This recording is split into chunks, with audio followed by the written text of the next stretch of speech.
Buenos días, Patricia. Somos los nenos de Luna Trequito y hoy vamos a hacerte una pequeña entrevista. ¿En qué te inspiras para pintar? Lo que veo que me guste, que me transmita. Me quiere transmitir cosas, ¿no?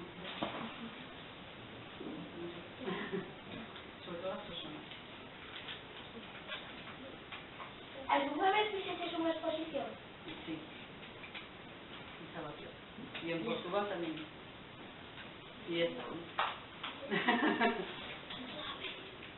¿Qué materiales utilizas? Pues óleo, carboncillo, sobre todo lápiz, salina, cretas, un poco de todo. ¿Cuánto tiempo le dedicas a pintura cada día? Cada día, ¿no? Depende del tiempo. Hay días que muchas horas y hay días que nada. Cuando empiezo un dibujo sí me gusta dedicarle mucho tiempo. Pero después yo agoto un par de días sin hacer nada. ¿Cuántos cuadros pintas al año? Uno. ¿Cuadros o dibujos? Sí, ¿cuántos? O en general.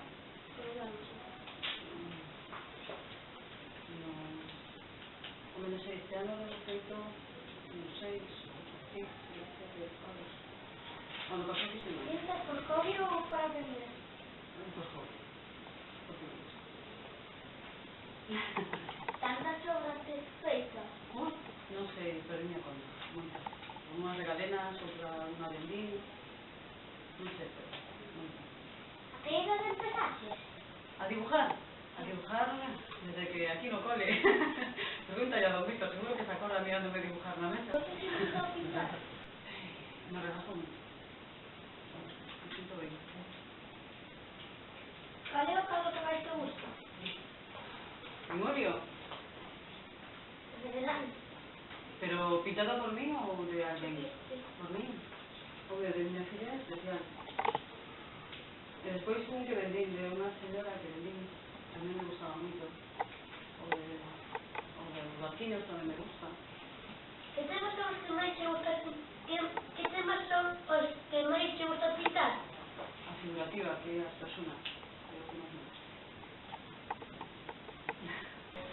Bueno, muchas gracias por atendernos y alegrarnos. Gracias por invitarme.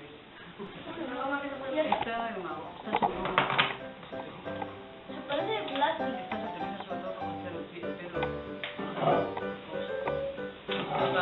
Javi, poneros en la silla. Dibujo en vez de soplar, Pues esto no es lo que esto se modela. estos dos, Esto es un lápiz de papel. De carbón. Uno más blando que aquí, ¿sabes? ¿Puedo pintar?